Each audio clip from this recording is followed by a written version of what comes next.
Halo guys, kembali lagi bersama gue di podcast Kreatif dan Atraktif.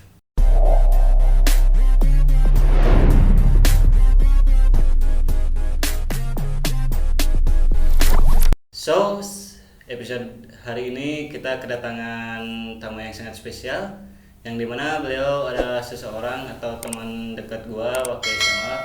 Langsung saja kita panggil saja Adriansyah Saputra. Ya, Gimana Dik kabarnya? sehat. Alhamdulillah. Jadi guys, di sini terdapat teman gua yang waktu SMA. Dia waktu SMA tuh salah satu ketua dari OSIS MPK ya. Nah, jadi gini Dik. Kan Gimana? lu tuh sekarang lagi berbisnis. Iya. Bisnis apa sih kalau pengen tahu? Kebetulan sekarang gue lagi bisnis di bidang konveksi, bro. Iya. Konveksi percetakan lah, kayak gitu. Memang konveksi ini bisa dilihat mungkin nanti dari pas awal ketemu tadi pas di depan. Ya. Ya itulah kondisi konveksi gue saat ini gitu. Seperti itu. Kebanyakan konveksi itu dari baju doang atau gimana? Kalau konveksi memang kita mayoritas dari baju seragam, tapi kalau di kita itu konveksinya memang all item. Jadi apapun itu bisa masuk, dari mulai seragam, kayak seperti kemeja PDH, jas alma mater gitu kan, jaket, hoodie, kaos dan lain sebagainya. Selama itu masih di bidang fashion, kita bisa garap gitu. Berarti ini salah satunya. Iya. Salah satunya itu adalah Army gitu kan. Nah itu, gue pengen tanya. Gimana sih asal usul nama Army itu? Coba. Army itu memang dulu gue waktu keluar SMA ya. Kan waktu keluar SMA, dulu gue sempat mau kuliah tapi gap 2 tahun kan. Gue gak kuliah. Jadi ya waktu itu Covid kan. Iya, kita lulusan Covid kan. Nah, cuman kan ada juga teman-teman tuh yang kuliah waktu itu. Nah, gue putuskan buat ngebangun bisnis, tapi kan gue juga bingung dari awal namanya apa gitu kan. Makanya gue itu bentuklah nama gitu kan, cari brand dengan kata Army ini gitu kan. Kalau artinya sendiri memang Army ini kalau diartikan itu memang ada sebuah gabungan antara kedua nama yang disatukan gitu kan. Yang menjadi Army gitu kan. Oh, itu asal usulnya dari itu. Iya, itu asal usulnya gitu. Asal usulnya seperti itu. Dan sekarang gua angkat jadi brand yang nantinya jadi brand Avaria. Jadi Army itu ada 2, ada Army Custom, ada Army Avaria. Oh itu, coba jelasin. Kalau Army Avaria itu nanti kita lebih ke nge-branding produk yang kita punya gitu kan, yang ready stock, yang kita punya ciri khasnya. Kalau konveksi percetakan itu masuknya ke custom. Jadi Army Custom. Jadi apapun yang lo mau buat di gue itu, baik itu kemeja, itu percetakan pun gue bisa gitu kan. Jadi yang berbentuk custom itu bikinnya di Army Custom. Kalau untuk Avaria itu adalah produk-produk kita yang udah ready, yang udah siap di branding gitu. Jadi dijual ya. Dijual gitu. Berarti langsung nggak mentahnya gitu. Perbedaannya. Nah, gini Di, gue pengen nanya ya. Bagaimana sih lu mulai berusaha dari konveksi ini? Jadi awal mulanya sebelum gua bangun konveksi, dulu gue cuman jualan kaos biasa, kaos yang gue beli di pasar baru, yang gue belinya 45 gue jual 75, yang kayak sablon yang 3 second bombogi yang kayak gitu ya. Iya. Dulu gue jualannya kaos yang kayak gitu.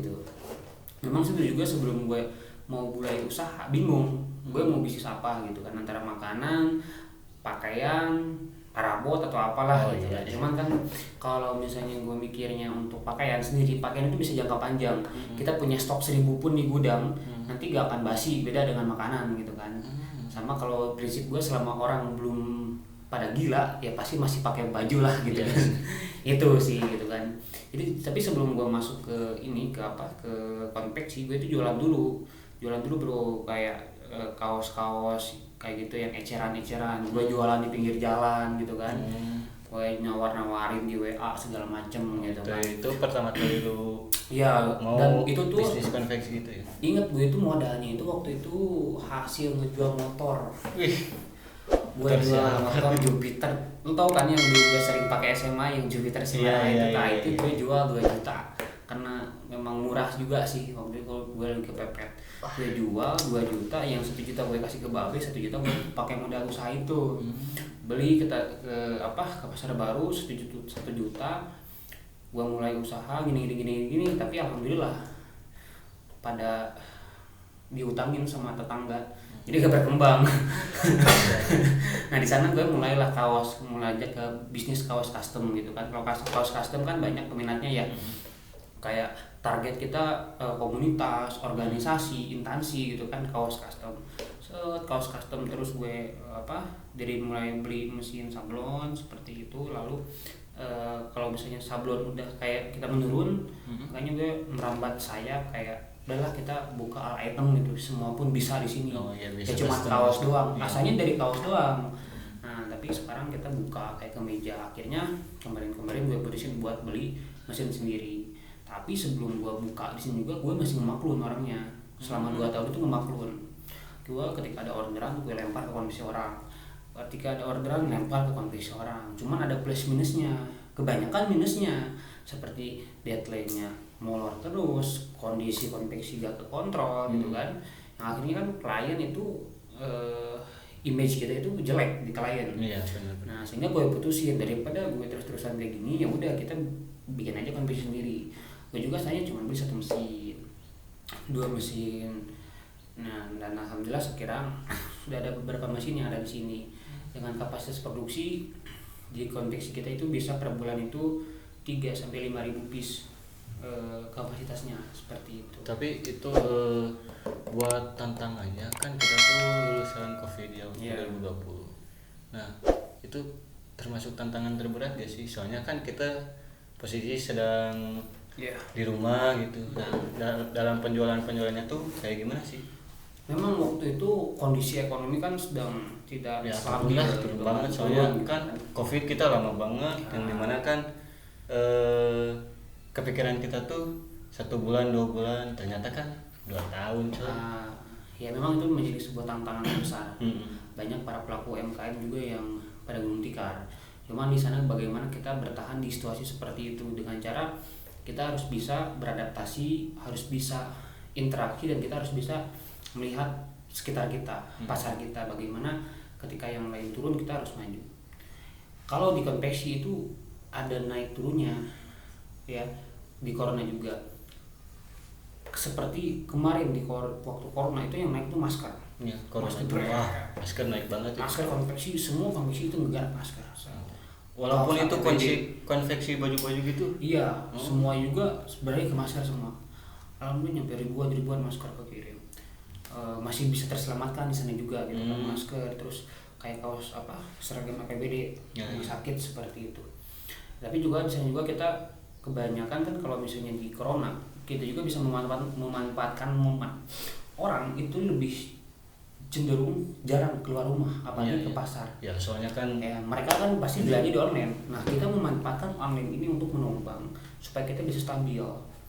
Kan kebanyakan orang pengen belanja baju tapi kan bingung ke rumah, jadi kita di online juga di up lagi supaya kita bisa stabil, baik itu di sosial media ataupun di marketplace. Seperti itu sih bro. Nah soal ini ada gak motivasi lu gitu sampai dimana lu terjun banget gitu ke dunia konveksi ini, konveksi baju, konveksi yang bisa custom gitu? Ada gak salah satu orang yang memotivasi lu gitu sampai sekarang? Ya tentu pasti ada lah. Tentu ada. Salah satunya orang tua gua. Iya banget. Babe gua kan dia juga sama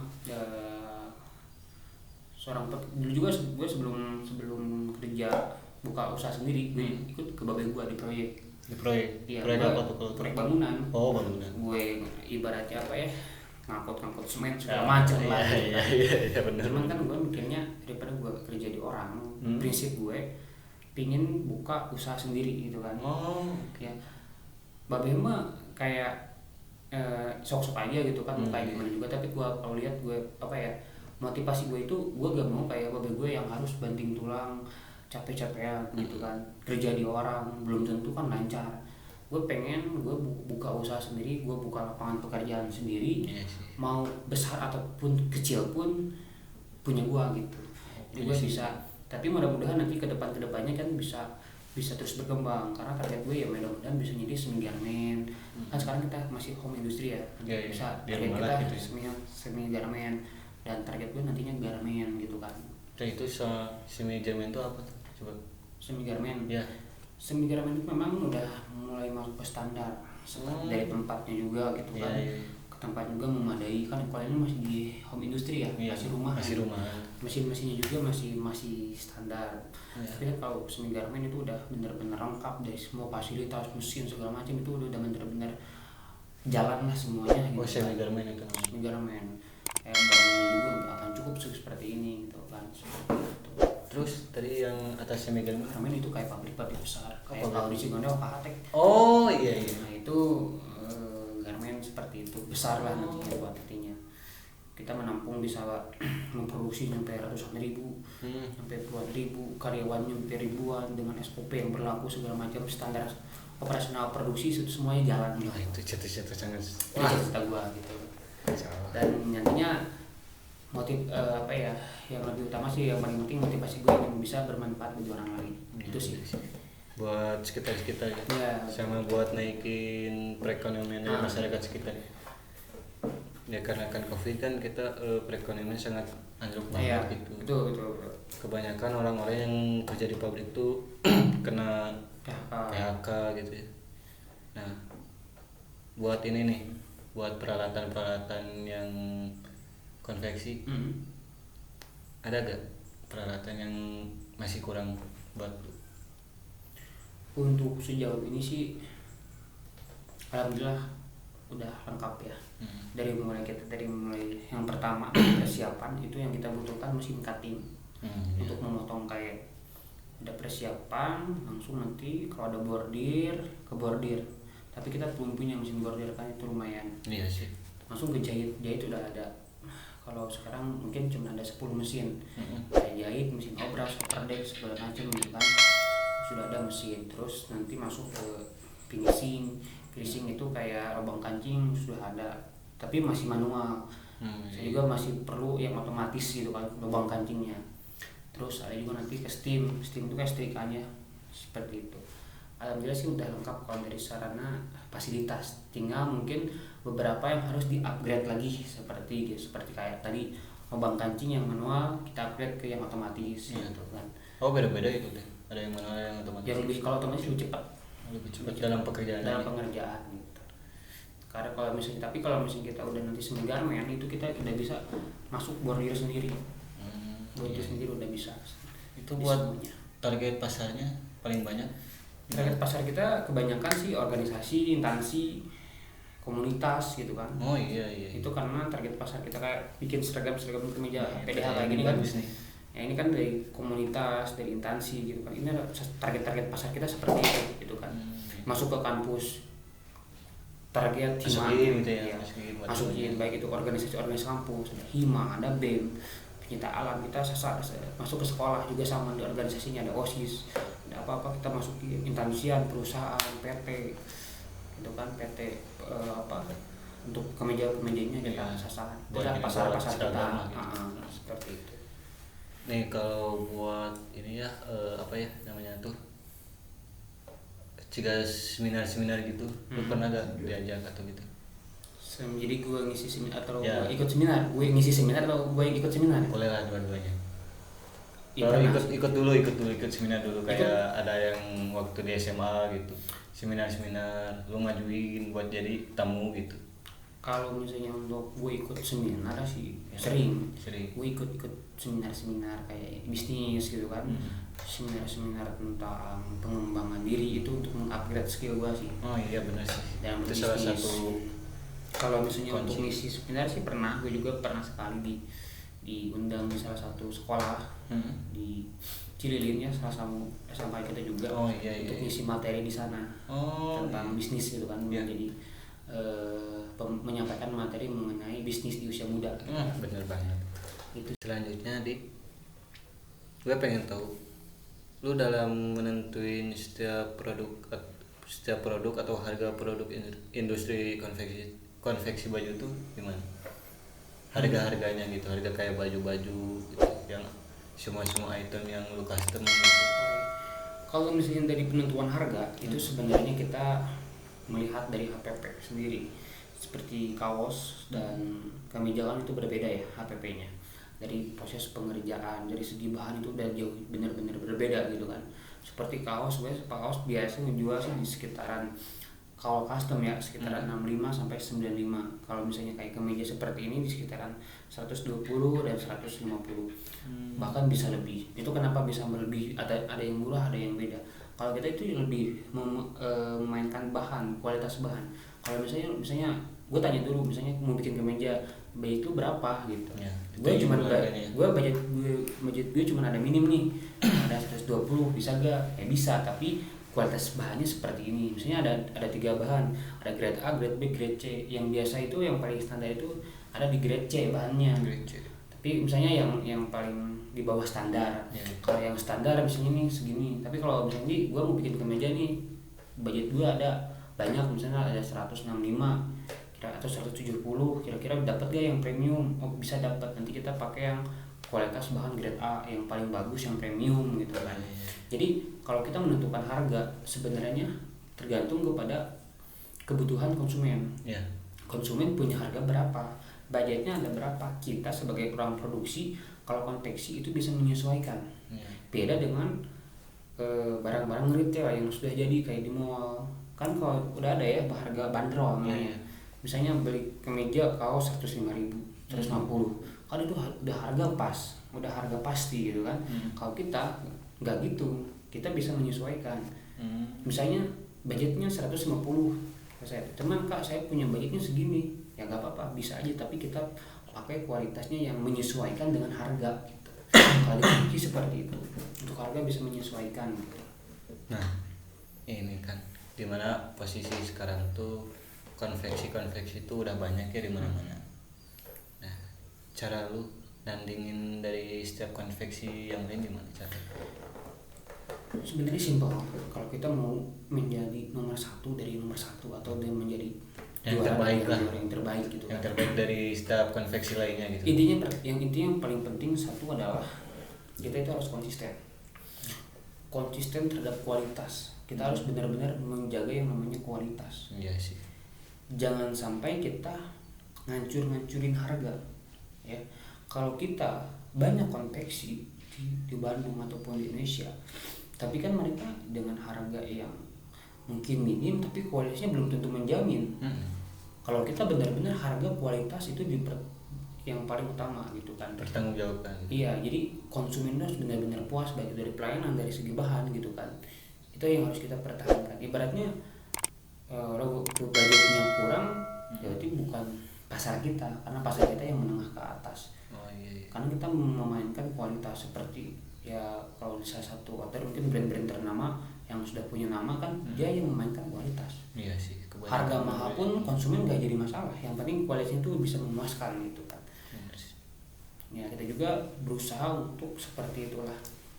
Dan mungkin kalau di sini memang produk ya, nggak cuma konveksi aja, ada percetakan, ada sablon, ada sublim, konveksi. Jadi ketika konsumen butuh beberapa item dalam satu vendor, itu Arme itu bisa menjadi solusi buat para mereka. Jadi gak cuma baju aja, misalnya ada hitansian, kita mau bikin kemeja, kita mau bikin kaos gitu kan, kita juga mau bikin nih ID card, sertifikat seperti ini, kan itu harus ada beberapa vendor ya. Kalau di kita itu keunggulannya kita bisa satu vendor bisa semua. Pernah gue juga ngegarap 20 item, ada sublimnya, ada konveksi, percetakan segala macam, itu digarap sama Arme. Itu bisa menjadi solusi terbaik buat menjadi senjata kita atau yang menjadi peluang kita dari pesaing-pesaing yang lainnya. Keunggulan kita gitu kan, di Arme semuanya bisa gitu kan, apapun yang kamu mau kita bisa gitu. Itu sih. Namun dalam beberapa item itu kebanyakan orang tuh tertarik dalam apa gitu, baju kah atau apa? Untuk saat ini sih memang di pakaian. Kebanyakan di pakaian. Pakaian di kalau organisasi gitu kan. Tapi kalau percetakan pun seperti ID card seperti itulah. Kebanyakan sih ya kemeja PDH di Alma Mater gitu kan, kaos, jaket.